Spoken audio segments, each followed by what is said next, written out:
Bonjour à tous pour ce cinquième webinaire santé du think tank hashtag le plus important. On va parler aujourd'hui des DI Covid et quelle est la place pour la décision humaine. Je vais rappeler brièvement qui nous sommes. On existe depuis 2017. On est un groupe d'experts, à peu près 350. Et on travaille un peu sur toutes les thématiques liées au développement et aux protections des compétences des populations. Et aujourd'hui, vous avez les représentants du groupe santé devant vous, donc Rémi Rouet et Jean-Philippe Allozy. Et on va animer ce webinaire. Sur la santé, on s'est attaché maintenant depuis à peu près 2 ans à regarder l'impact des technologies sur les professionnels de santé, donc l'IA, la robotisation, la numérisation, et comment en fait ces technologies, leurs adoptions, leur vitesse d'innovation, allaient permettre en fait de redéfinir un peu les choses en termes d'usage au quotidien, en termes de relations patients.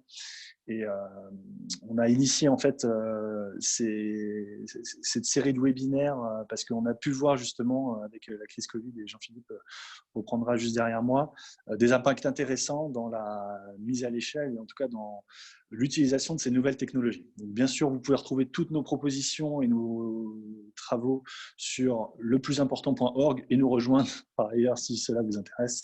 Et je laisse la parole à Jean-Philippe qui va continuer à introduire ce webinaire. Oui, merci bien. Donc, effectivement, aujourd'hui, on s'est posé la question dans le cadre de ces séminaires, de ces webinaires, de la question de la manière dont le Covid avait pu changer un peu les usages, accélérer certains usages, révéler aussi certaines difficultés. On a vu qu'en matière de télémédecine, de recours à l'intelligence artificielle pour l'analyse des données, il y avait eu tout un tas de développements assez inédits dans la santé.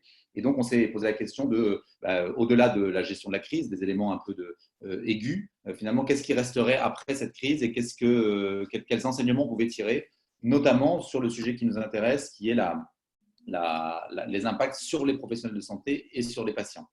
Donc, on a demandé aujourd'hui à nos 2 intervenants, que je remercie très chaleureusement d'avoir accepté d'intervenir, Madame Stéphanie Combe, qui est directrice du Health Data Hub, qui va vous expliquer tout à l'heure ce que c'est exactement, et le professeur Antoine Flao, qui est épidémiologiste et professeur à l'Université de médecine de Genève.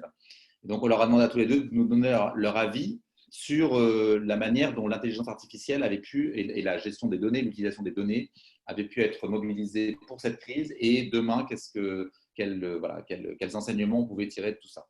Donc, chaque intervenant parlera une dizaine de minutes à peu près, entre 10 et 15 minutes, avant que nous passions aux questions.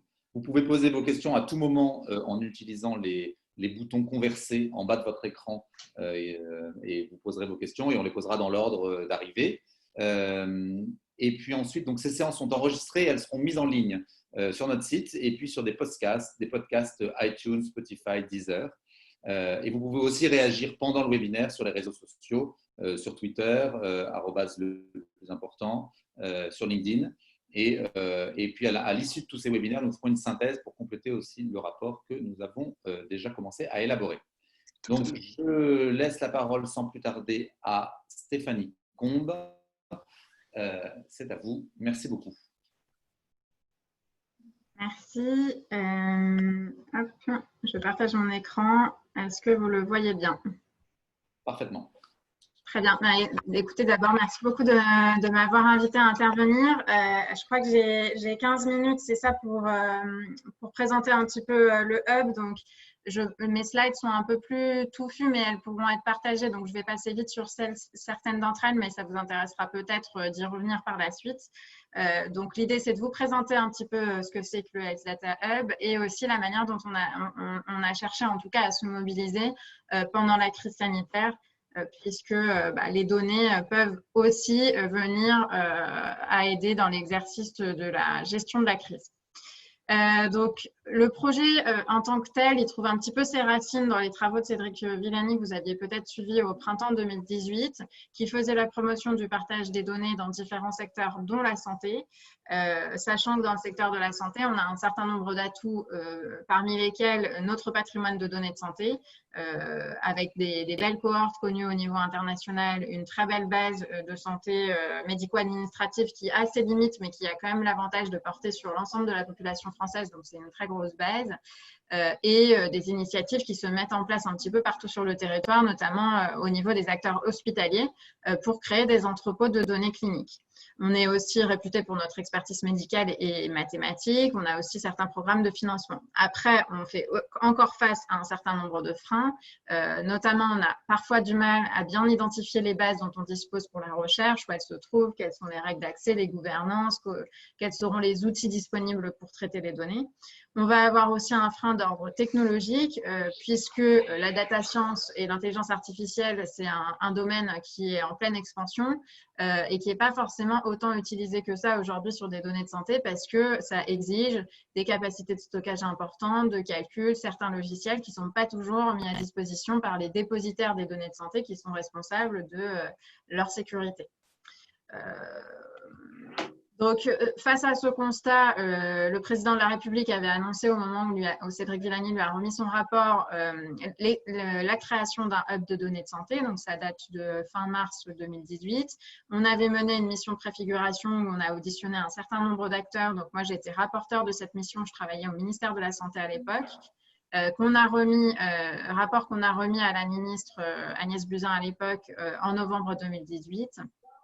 Qui nous a confié au ministère de la Santé la mission de mettre en œuvre la feuille de route qui était proposée dans ce rapport et qui indiquait notamment qu'il fallait créer cette plateforme de partage des données de santé, Health Data Hub. Donc, en 2019, en tant que chef de projet, j'ai pu mener avec mon équipe 3 actions prioritaires. La première, c'est une action autour de l'évolution législative qui était nécessaire pour la création de cette structure. Donc, c'est l'article 41 de la loi Organisation et transformation du système de santé, puisqu'on parle d'une structure ad hoc qui va permettre de mettre à disposition des données de santé. Donc, on est quand même sur des données personnelles très sensibles. Donc, ces missions doivent être clairement circonscrites dans la loi. Parallèlement, pour créer cette nouvelle structure et cette nouvelle offre de service, on a choisi de faire un appel à projet très tôt dans le projet pour pouvoir sélectionner des cas d'usage très concrets et les accompagner pratiquement au quotidien pour bien comprendre les difficultés qu'ils rencontraient dans la réalisation de leur projet en France. Sachant que nous, on avait une certaine expérience déjà au ministère de la Santé, puisque moi, j'ai un bagage analyste de données, hein, donc on avait déjà, nous, rencontré des freins, mais pas forcément les mêmes qu'une start-up, qu'un chercheur de l'INRIA, que des professionnels de santé, etc.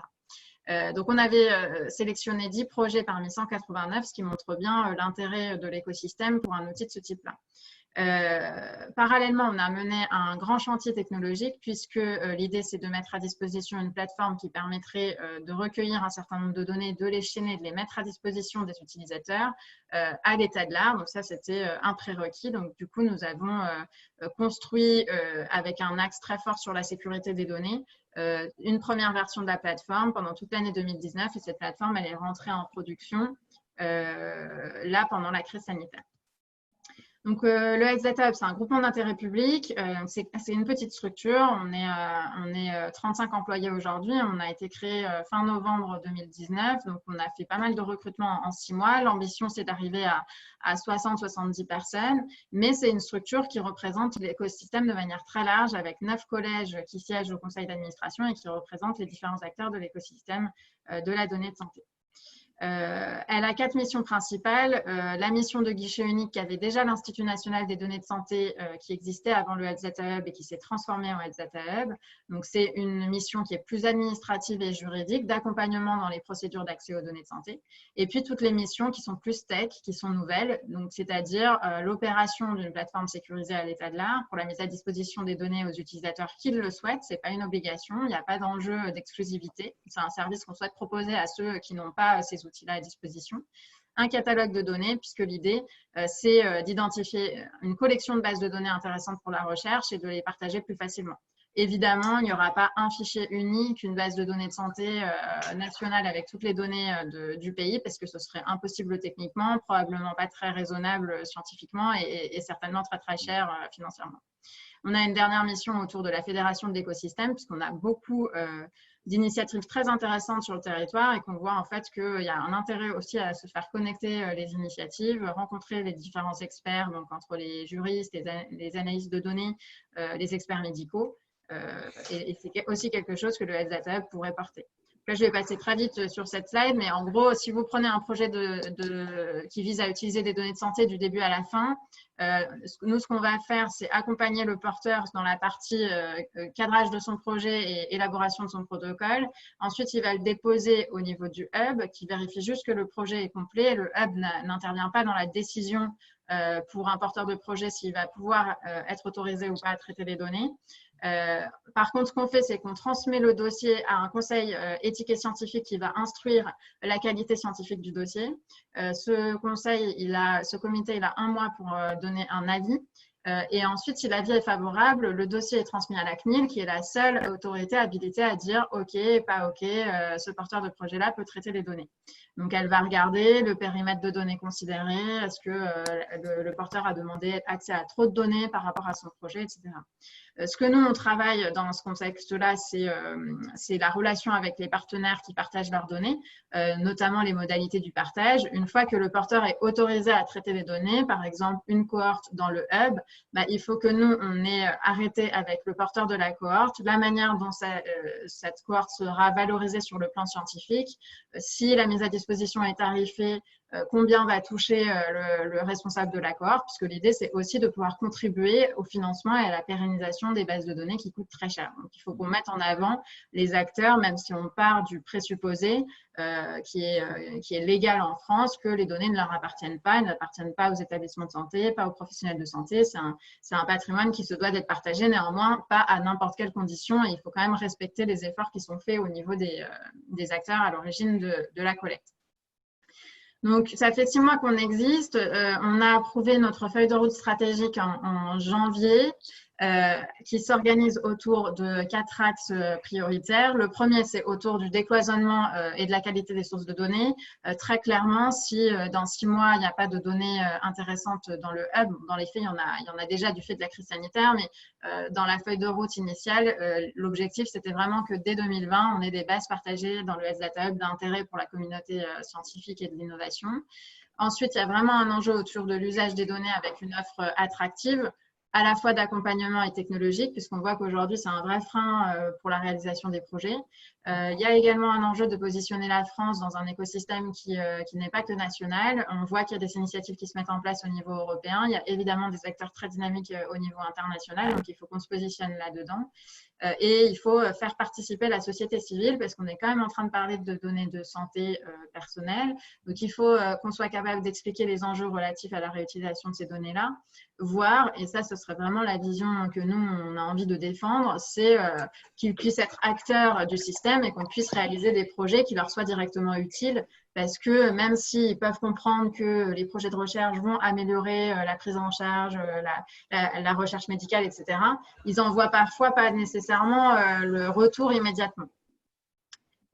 Voilà, donc après, j'ai quelques slides, mais c'est sur cela que je vais passer un petit peu vite pour pouvoir vous parler des actions qu'on a menées pendant la crise sanitaire. C'est les réalisations qu'on a faites pendant ces 6 premiers mois d'existence sur ces différents axes. Donc, notamment sur le premier axe, l'enjeu, c'est le catalogue. Donc, on discute avec une quinzaine de partenaires pour le partage des données. On a travaillé sur un document qu'on a appelé les engagements de la plateforme des données vis-à-vis de ce qu'on appelle les responsables de données. Donc, c'est pour inscrire un petit peu dans le marbre les modalités du partage parce qu'on voit bien qu'il y a un enjeu de conduite du changement dans ce partage des données et que du coup, il faut qu'on crée la confiance et que les acteurs avec qui on va travailler, ils aient la garantie qu'on partage bien les données dans les modalités qui ont été prévues initialement.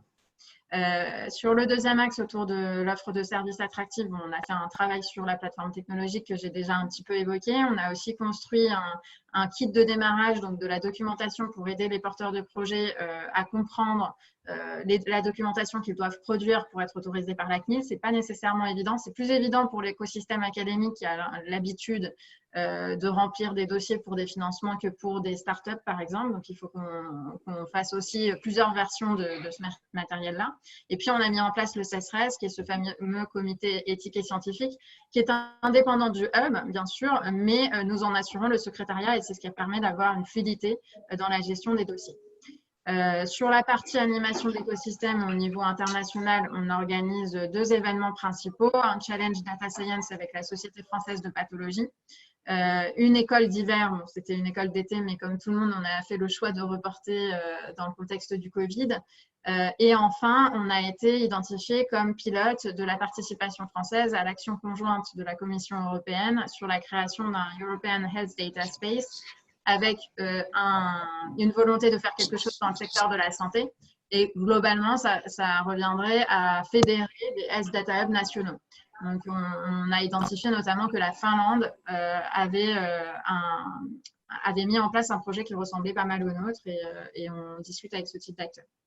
Sur la partie participation de la société civile, ce qu'on a fait aujourd'hui, c'est pas mal de documentation pour expliquer ce qu'est le Health Data Hub pour des citoyens. On est quand même sur un projet qui est hautement complexe, à la fois d'un point de vue technique, juridique, ce qu'on a le droit de faire, pas faire. Le Health Data Hub, au fond, c'est quoi? Donc, on a travaillé avec un groupe de travail citoyen et des focus group pour vraiment expliquer ça et apporter des garanties sur les sujets qui vont les importer, à savoir, est-ce que les projets sont bien d'intérêt général?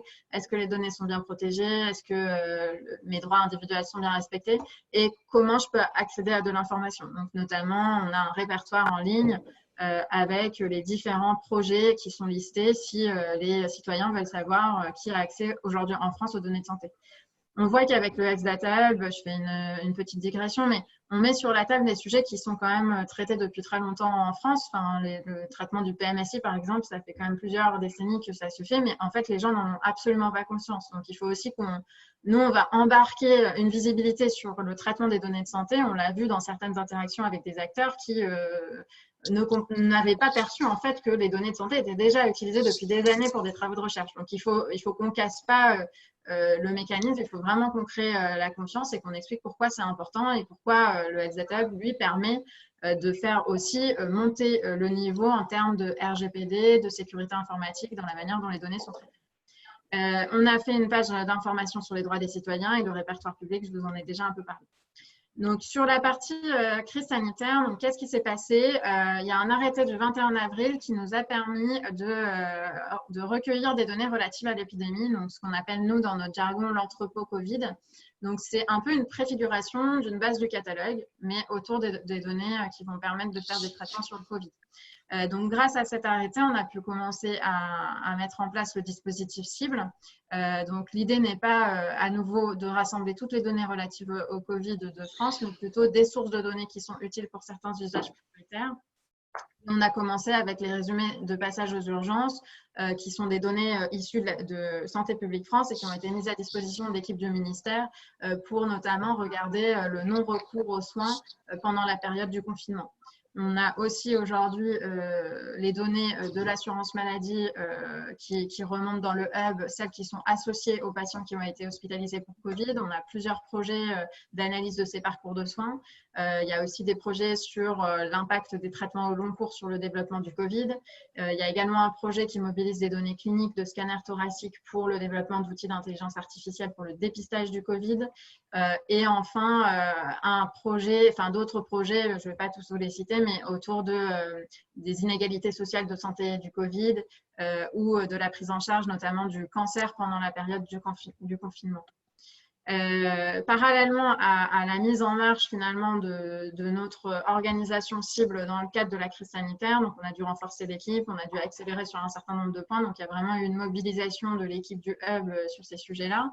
On nous a demandé à Emmanuel Bacry, le directeur scientifique du Health Data Hub et moi-même, de mener une mission pour regarder comment les données de santé pouvaient mieux appuyer à la gestion de la crise.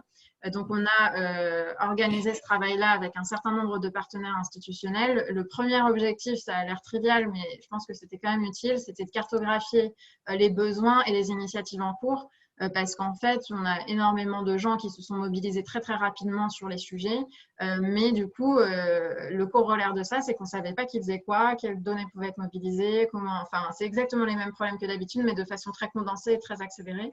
Donc, on a vraiment permis de créer des liens entre l'initiative et la cellule de crise sanitaire, entre des équipes de recherche qui faisaient des choses similaires. Et puis, l'objectif, c'était aussi d'identifier à travers des sous-groupes des angles morts et d'essayer d'initier des projets sur les domaines sur lesquels il semblait y avoir des manques. Et on a étudié 3 axes particuliers. Le premier axe, c'est sur le suivi de l'épidémie et la modélisation de sa diffusion, puisque finalement, il y avait 2 équipes historiques qui menaient principalement les travaux de prédiction de l'évolution de l'épidémie et qui les communiquaient au gouvernement. Mais en fait, il y avait beaucoup plus d'équipes de recherche qui étaient susceptibles d'être mobilisées sur cet exercice-là, mais qui ne savaient pas forcément où se trouver les données, comment accéder à la cellule de crise, etc. Il y avait également toute une réflexion autour des données de vie réelle et des connaissances qu'on pouvait avoir sur les pathologies.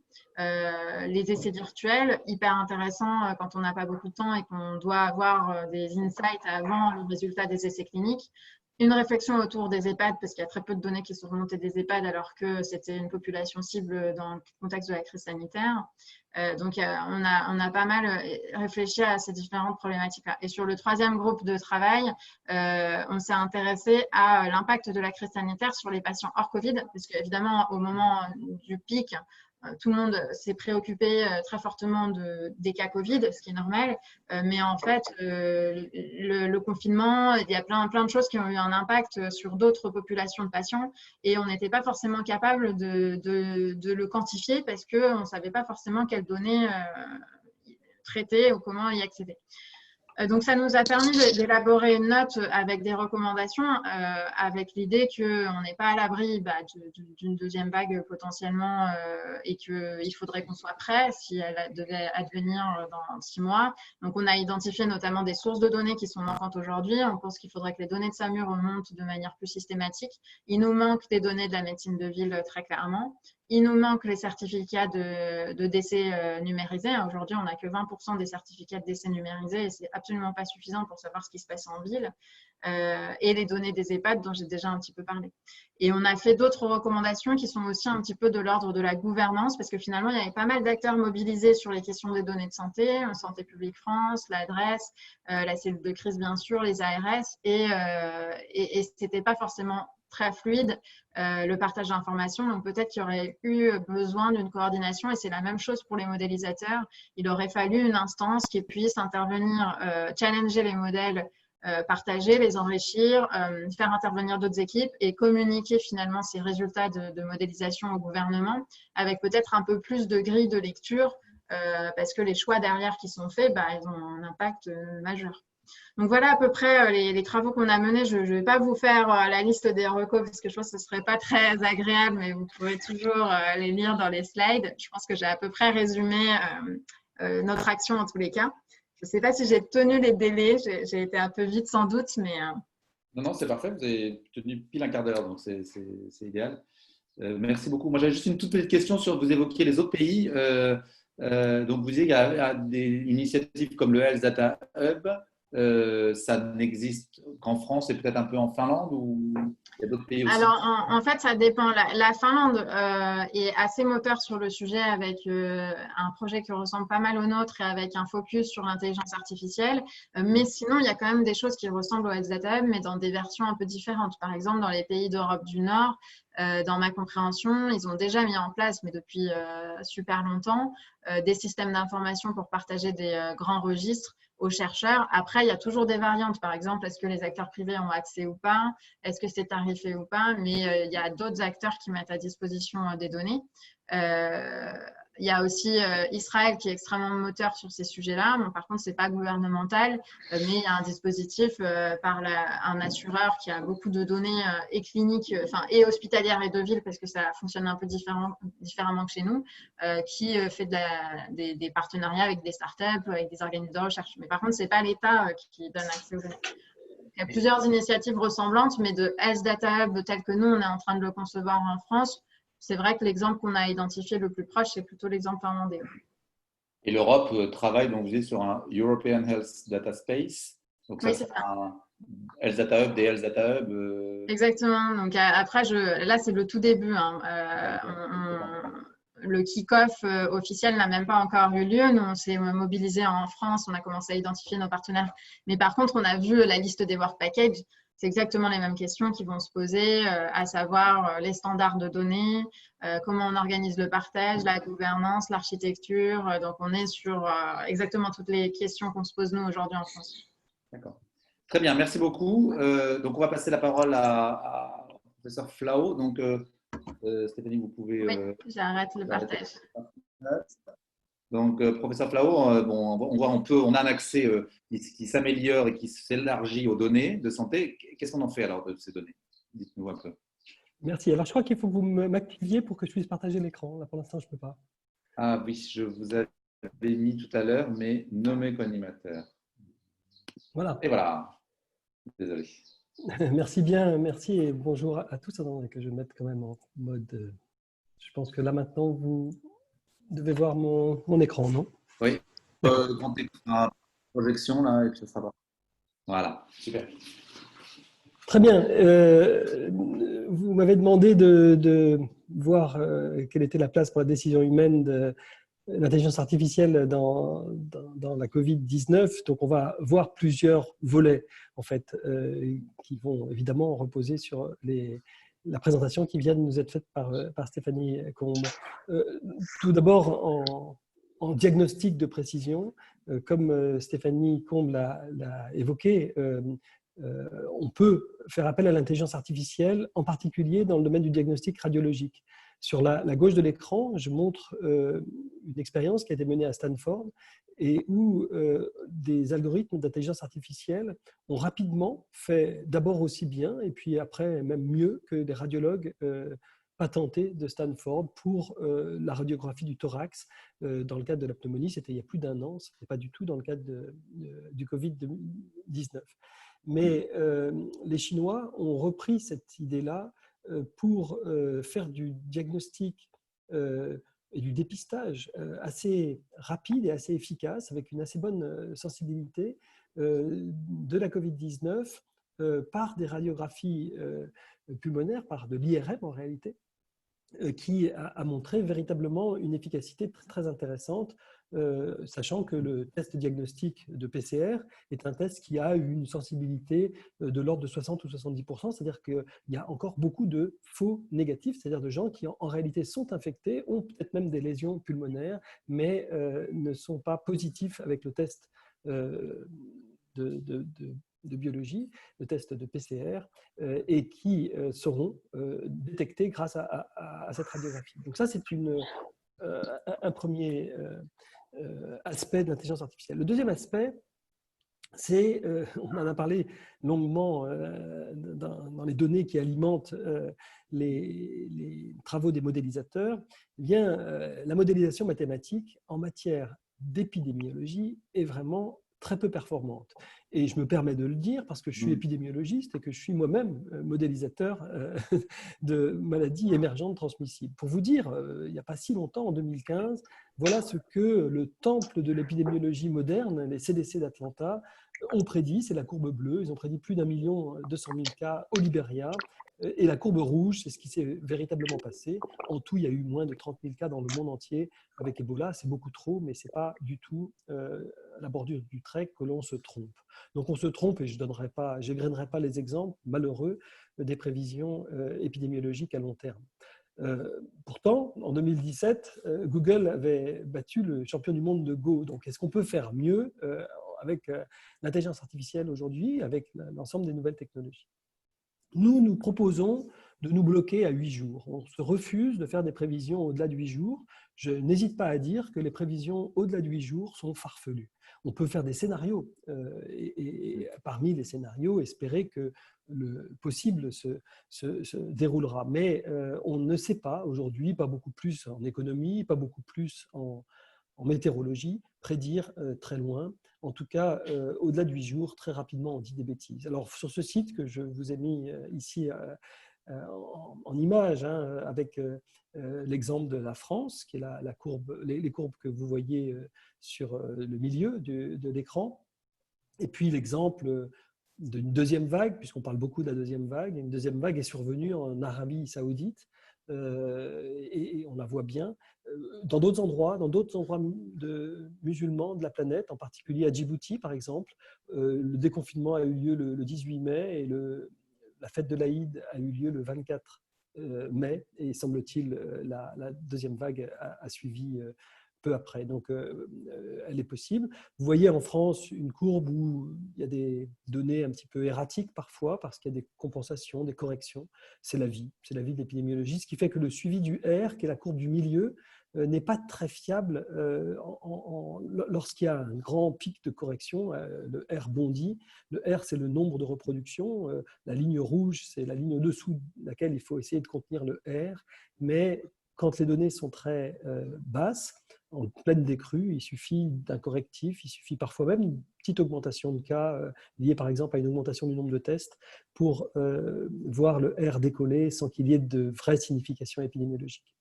Sur la diapositive suivante, je vous montre la carte du risque. On voit que, je ne m'étendrai pas beaucoup là-dessus parce que ce n'est pas l'objet de ce webinaire, mais on voit que l'Europe jouit actuellement d'une vraie zone de sérénité vis-à-vis de la Covid-19, ce qui n'est pas le cas du reste du monde. La carte nord-américaine est orange. En fait, dans le site, nous avons une carte détaillée des États. Et vous verriez que certains États sont véritablement rouges et sont en pleine progression exponentielle, comme le Brésil, comme l'Argentine, comme le Chili, comme l'Inde, comme l'Afrique du Sud. D'autres États résistent très bien à l'assaut de l'hiver pour le moment. On verra comment et combien de temps. C'est l'Australie, la Nouvelle-Zélande, deux États qu'il faut suivre de très près parce qu'ils pourraient nous montrer, on pourrait en tirer en tout cas beaucoup de leçons pour notre hiver prochain ou notre automne prochain, car il est quand même hautement probable que cette vague hivernale qui sévit dans le sud de l'hémisphère revienne comme un boomerang nous refrapper cet hiver. Le gris, c'est qu'on ne sait pas ou c'est… Le gris, c'est qu'on ne sait pas. Ouais. Les données ne sont pas suffisamment fiables pour qu'on puisse se prononcer. La Tanzanie, pour vous dire, son président a dit qu'il n'y avait pas de cas, qu'ils avaient éliminé comme la Nouvelle-Zélande. Ah oui. Et en fait, l'ambassadeur des États-Unis, Dar es Salaam, a dit que les hôpitaux étaient bondés de gens avec du Covid. Donc, d'autres États sont dans la même situation. Des drones, j'aime assez bien cet exemple parce que le Rwanda s'est équipé de drones en Afrique, le Ghana également, qui livrent, vous voyez, par parachute, qui reviennent à leur base, des produits sanguins, des produits, des vaccins également, à des endroits un peu isolés du pays. En fait, à tout endroit, l'ensemble du territoire du Rwanda est couvert. Et les drones, ça n'est rien d'autre que des robots et de l'intelligence artificielle. Aucun n'a été perdu parmi les drones de la société Zipline, qui est une société privée nord-américaine, qui aujourd'hui d'ailleurs opère pour les États-Unis, a réussi à ouvrir le ciel aérien qui lui avait été bloqué jusqu'à présent. Il faut dire qu'avant, il voulait livrer des pizzas aux Californiens, ce qui ne plaisait pas à l'administration du contrôle aérien, mais actuellement, il livre des produits de santé, notamment en matière de Covid aux États-Unis et sont les très bienvenus. Je pense que c'est des technologies qui seront très, très utiles à l'avenir, en particulier dans les territoires un peu reculés où il est peu difficile d'assurer une chaîne du froid et d'acheminer des produits de santé. On arrive maintenant, je dirais, à on peut presque dire l'après-première vague. On veut éviter à tout prix un confinement et on sait qu'une des grandes méthodes qui a été employée en particulier par les Sud-Coréens, c'est la méthode qu'on appelle testing, tracing, isolating. Je teste d'abord avec la PCR, je trace, je vais vous y expliquer comment, mais avec l'aide de l'intelligence artificielle, et j'isole, je mets en isolement les gens qui sont positifs et qui ont des symptômes, et je mets en quarantaine les gens qui sont des contacts à haut risque tant qu'on n'a pas leur résultat de PCR. Alors, ça permet de casser les chaînes de transmission. Ça a permis à Singapour, pour prendre un exemple, ou à la Corée, d'éviter le confinement pendant très longtemps. Singapour a quand même eu recours à des méthodes de confinement à partir du mois d'avril parce qu'ils ont été un peu débordés de l'intérieur, si je puis dire. C'est-à-dire qu'ils ont eu des foyers, des clusters trop importants qu'ils ne pouvaient pas maîtriser par ces techniques-là. Mais donc, ils ont combiné les deux techniques et des territoires comme Hong Kong ou comme Taïwan ont complètement réussi à se passer entièrement de confinement tous les commerces non essentiels sont restés ouverts, les écoles primaires aussi, mais ils ont utilisé ces technologies. Et ils les ont utilisées d'une façon très, très intensive. C'est-à-dire qu'en matière de contact tracing, c'est quoi? C'est que si vous êtes identifié comme positif, on essaie de regarder dans votre application, pourvu qu'elle était bien sûr activée, quels ont été les contacts rapprochés que vous avez eus, disons, dans les 2 jours qui ont précédé le début de vos symptômes. Donc, on ne remonte pas très loin, ce n'est pas nécessaire. On n'est pas contagieux longtemps avant le début des symptômes, mais on va remonter jusqu'à ces 2 jours et on va essayer de voir tous les contacts. Et ce n'est pas tous les contacts. Si vous avez rencontré quelqu'un dans l'autobus pendant quelques minutes, même à peu près, ce n'est pas très à risque. Il faut un contact suffisamment prolongé, de plus de 15 minutes, à moins de 2 mètres. On dit 1 mètre en France. Je ne sais pas très bien pourquoi cette distance n'est pas la même en France, mais le cours de la distance sociale n'est pas le même selon les pays. Enfin, toujours est-il que ce n'est pas un absolu, même à 2 mètres, mais on augmente le risque en se rapprochant et les applications peuvent le voir, en particulier les contacts Bluetooth. Donc, les Coréens ont déployé beaucoup d'efforts d'intelligence artificielle en particulier, ayant recours aux cartes de crédit, ayant recours aux communications téléphoniques, ayant recours aussi aux caméras de surveillance publiques dans l'espace public, avec des lois et une législation. La Corée du Sud est un pays extrêmement démocratique, mais qui a eu la possibilité de mettre ce type de loi, comme je dirais la France, un pays très démocratique, a assigné à résidence toute sa population pendant 2 mois. Il y a donc des lois un peu d'exception qui ont été promulguées.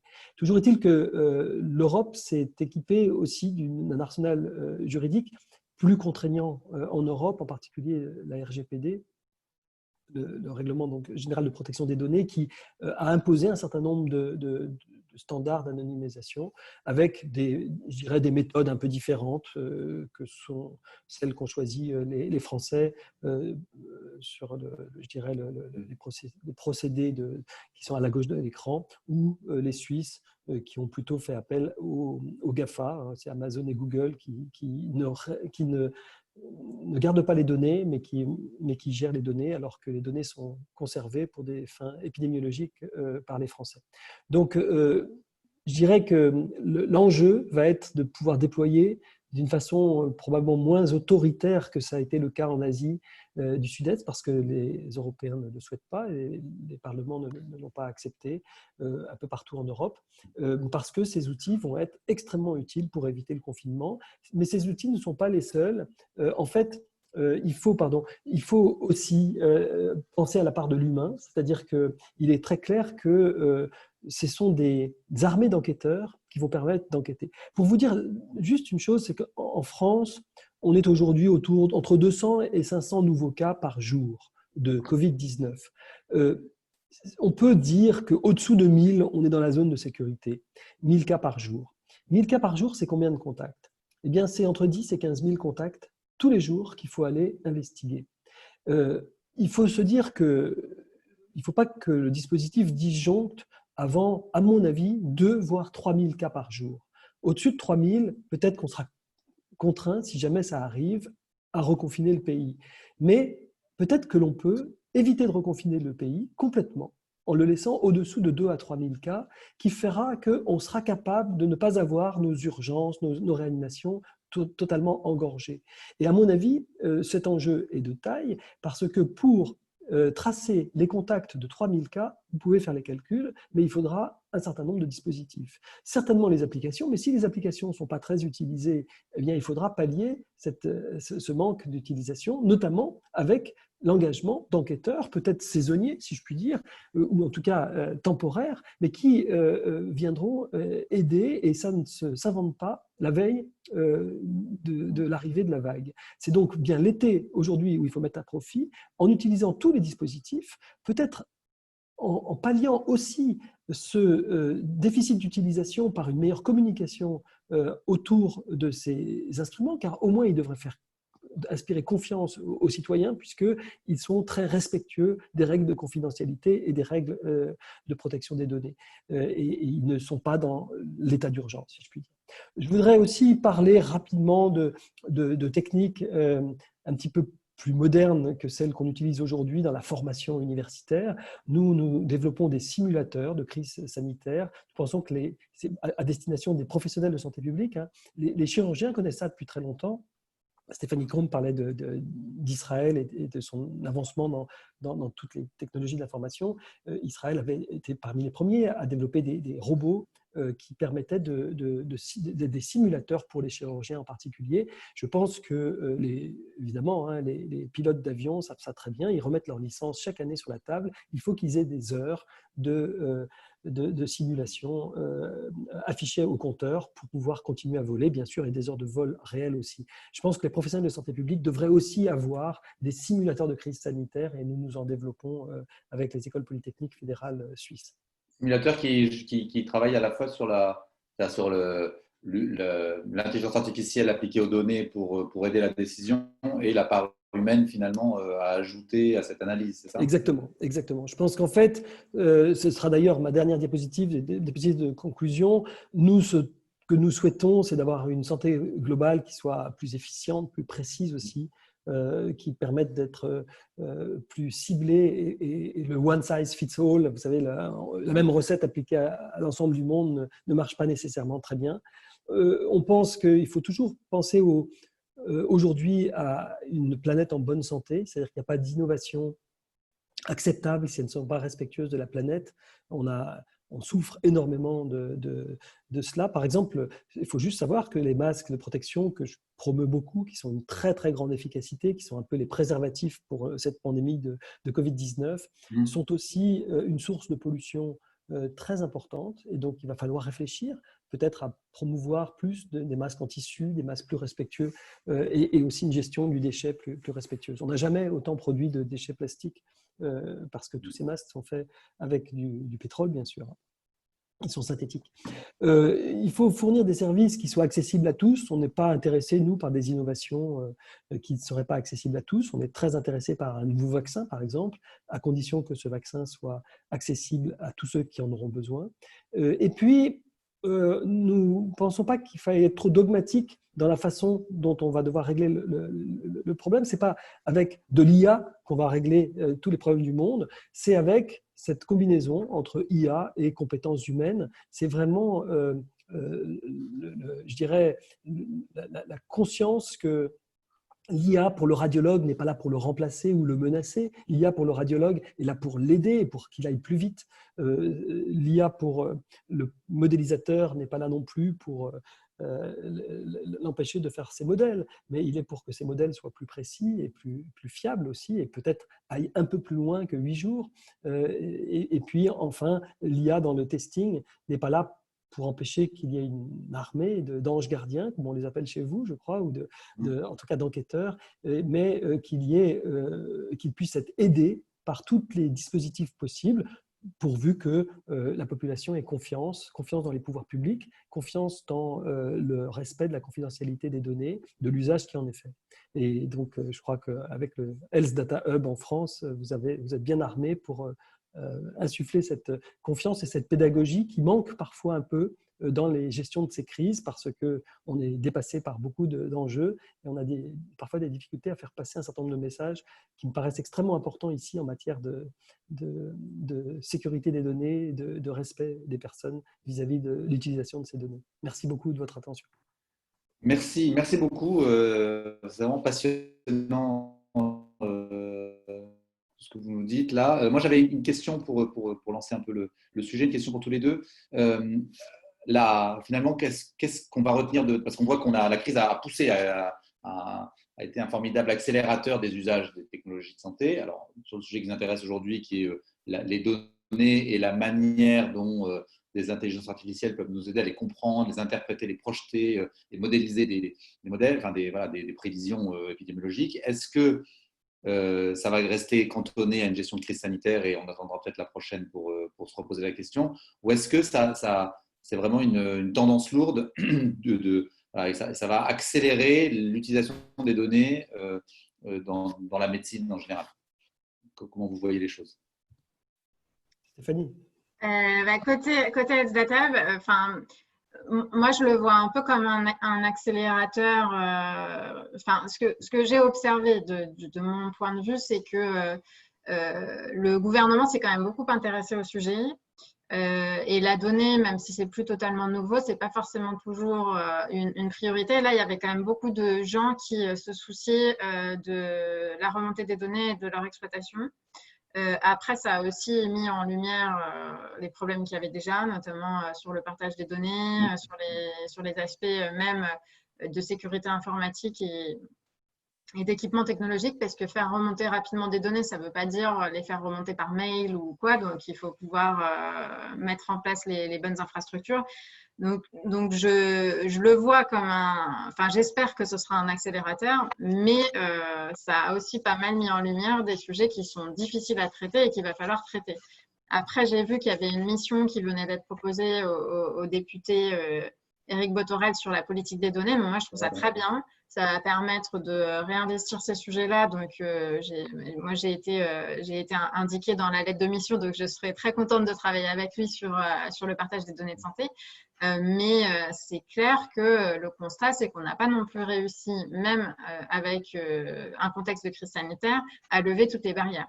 Donc, ça veut quand même dire qu'elles sont très importantes et qu'à un moment donné, il va falloir qu'on ait des messages très clairs sur à qui appartiennent ces données, qu'est-ce qu'on veut faire avec. Et aujourd'hui, la situation est encore vraiment complexe avec plein d'acteurs qui veulent en tirer quelque chose, mais à juste titre. Il faut juste qu'on réfléchisse à la manière de partager ça pour que ça ne crée pas des freins à l'usage. Accélérateur et peut-être révélateur donc, de ce qu'il faut. Révélateur des difficultés. Professeur Clairaut, vous avez… Oui, moi je partage cela. Je pense que la crise de Covid-19 nous a montré que des démocraties asiatiques en particulier ont été capables d'avoir des réponses beaucoup plus performantes que celles que nous avons pu avoir. Alors, ce n'est pas uniquement à cause de l'intelligence artificielle, c'est aussi parce qu'ils étaient très prêts, beaucoup plus préparés que nous, au sens où ils avaient la conscience d'une menace imminente qui allait déferler sur leur pays, conscience qu'on avait un peu oubliée. Eux ont vécu la crise du SRAS, de la grippe porcine, comme de H1N1, là, comme des répétitions générales, et nous, on les a vus plutôt comme c'est Pierre et le loup, on en a un peu assez qu'on nous dise que, etc. Donc, je pense qu'à cause de ça, il y a eu beaucoup de différences. Mais aussi, parmi les différences, la gestion de la crise a été celle du 21e siècle pour ces petites démocraties, pas si petites. La Corée du Sud a à peu près autant d'habitants que la France, hein. Enfin, on a 52 millions, je crois. Mais donc, c'est à peu près de même ordre de grandeur. Ils ont mis en œuvre des technologies du 21e siècle, alors que la Chine communiste et autoritaire a sauté sur l'occasion du confinement strict et qui a été adopté par le reste du monde, mais qui était quand même une méthode qui date du XIVe siècle, enfin, et qui a été appliquée avec beaucoup de succès il y a exactement 100 ans pour la grippe espagnole. Donc, je pense qu'il faut quand même maintenant tirer les leçons et se dire, mais ce n'est pas simplement à la mode, c'est simplement que ça change complètement la donne, y compris sur le plan pas simplement sanitaire, parce que sur le plan sanitaire, c'est bien meilleur, on a beaucoup moins de morts par million d'habitants dans ces pays-là.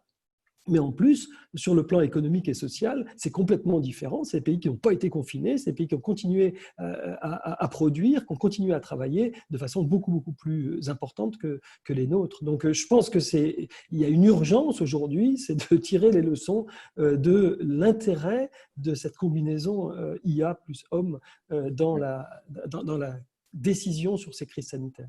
Et pour prolonger, donc du coup, la préparation des professionnels, parce que c'est le sujet un peu qu'on a essayé de traiter. D'abord, est-ce que les professionnels sont bien préparés à ça, et est-ce qu'il n'y en a pas certains donc, qui ont est-ce que ça ne change pas un peu aussi la mission qu'on attend de chaque professionnel? Parce qu'on voit l'importance de la remontée de données.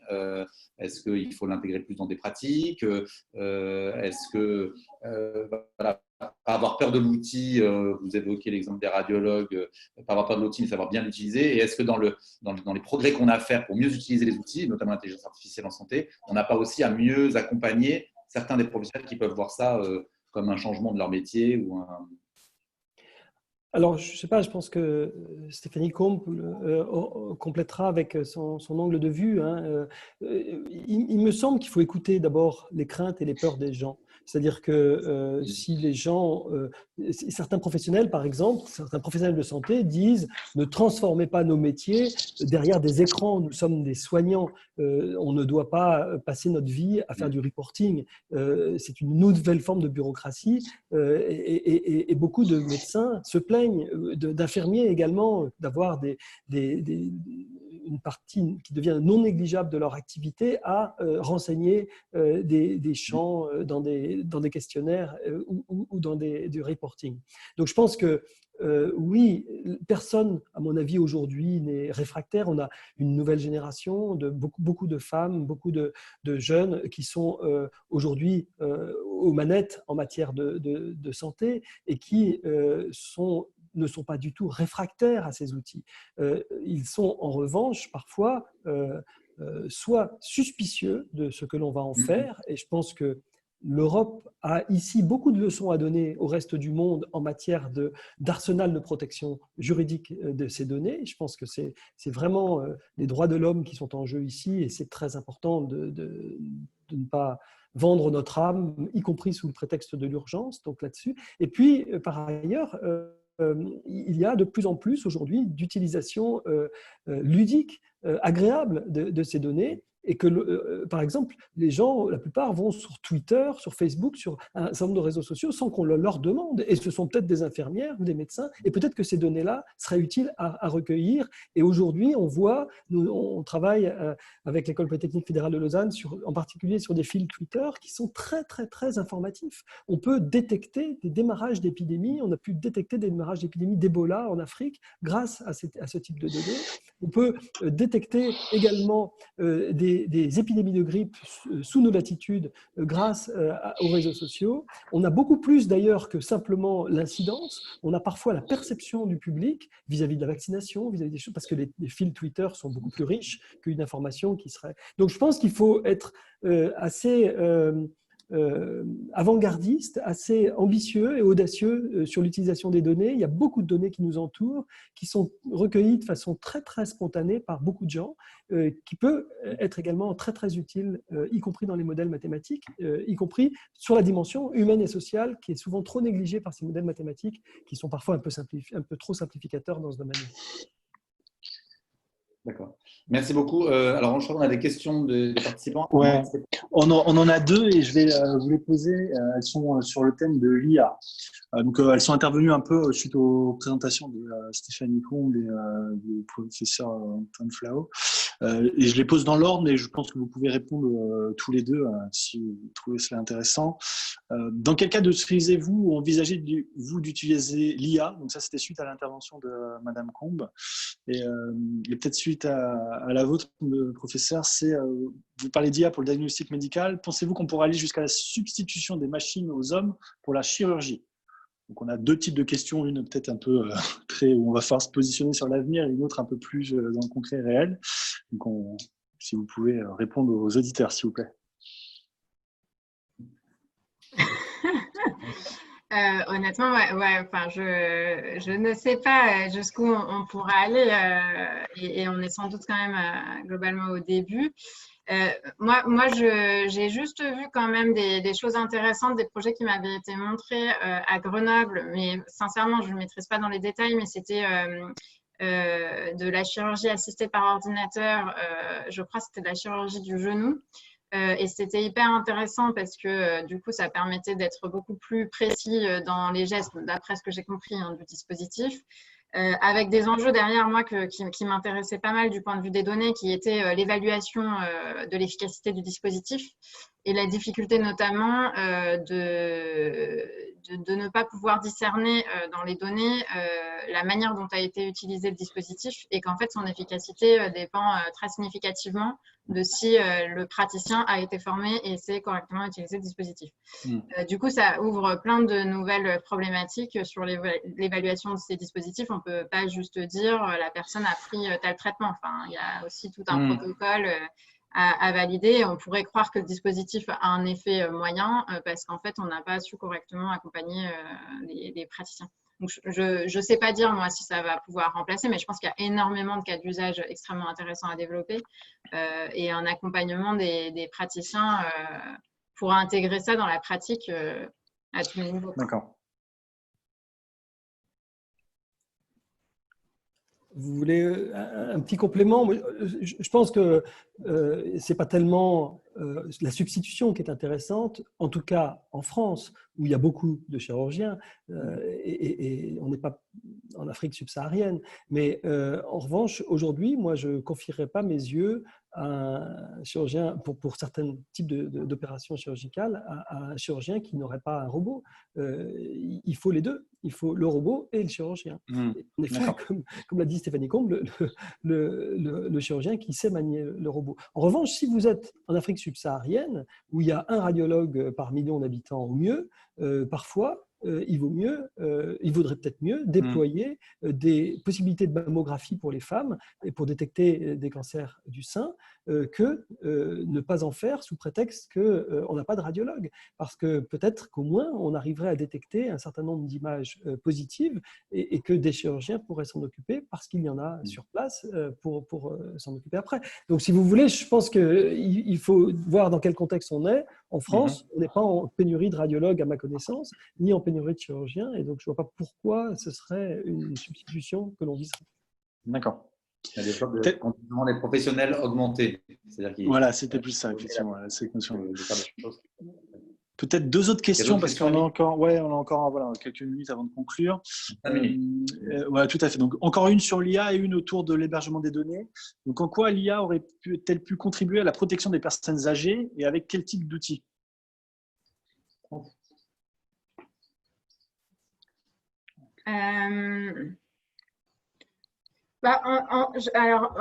termes d'IA, sincèrement, je ne sais pas là comme ça, mais par contre, ce qui est sûr, c'est que ce qui serait intéressant et ce qui a manqué, c'est d'être en capacité de remonter avec les données les dispositifs qui ont été mis en place, notamment dans les EHPAD. Chaque EHPAD, finalement, s'est organisé dans le contexte du confinement. Pas forcément du tout de la même manière. Certains ont décidé de fermer tout et donc de cesser finalement de faire rentrer des professionnels de santé pour certains soins.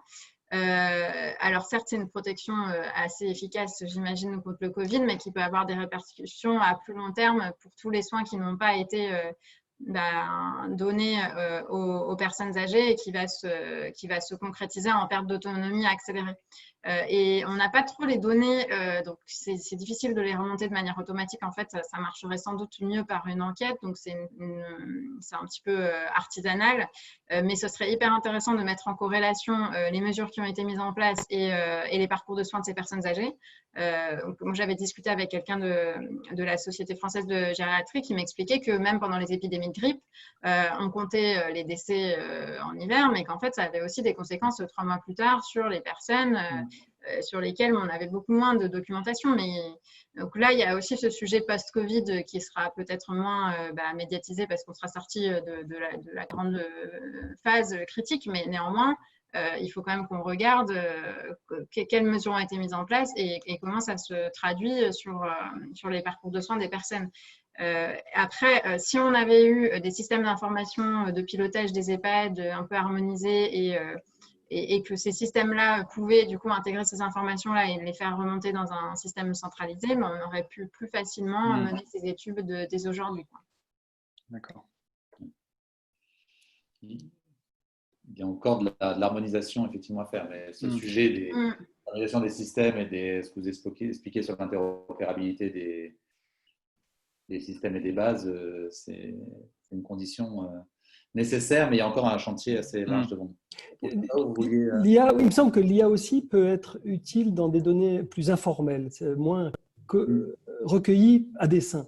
Je pense à l'expérience de Google FluTrend qui était sur la grippe, qui s'est arrêté parce qu'ils ont justement été très mauvais pour prédire une épidémie de grippe à New York en 2013, mais qui était uniquement l'analyse des requêtes sur le moteur de recherche qui montrait que lorsqu'il y avait beaucoup de requêtes sur des mots comme paracétamol, grippe, fièvre, vous aviez finalement ce panier de mots suivait et même parfois précédait, parce qu'en fait il faut aller chez le médecin, que le médecin rapporte aux autorités sanitaires, donc il précédait les données de vigilance officielle. Je pense qu'en matière de mortalité et de morbidité chez les personnes âgées, il y a certainement des signaux faibles qui sont peut-être intéressants à analyser sur les réseaux sociaux, sur les moteurs de recherche, parfois à l'OMS, ils utilisent du machine learning pour screener toutes les dépêches des journaux régionaux dans les différentes régions du monde pour voir des foyers épidémiques, des marées. Enfin, vous avez des moyens qu'il ne faut pas négliger et qui peuvent apporter, surtout quand on est un petit peu en manque de données officielles, si je puis dire, pour essayer de compléter le dispositif. Bon, on va arriver à l'heure de conclure notre séminaire, enfin webinaire. Séminaire, c'était avant, maintenant c'est à distance. Donc, merci à tous de vous être connectés aujourd'hui.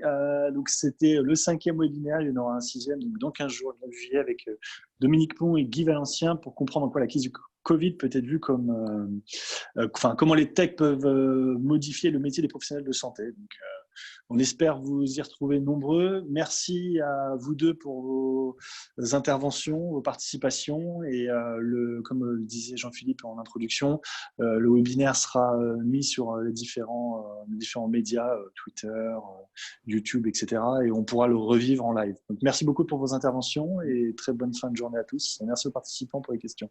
Merci à tous. Merci beaucoup. Au revoir. Passionnant. Merci beaucoup. Vraiment.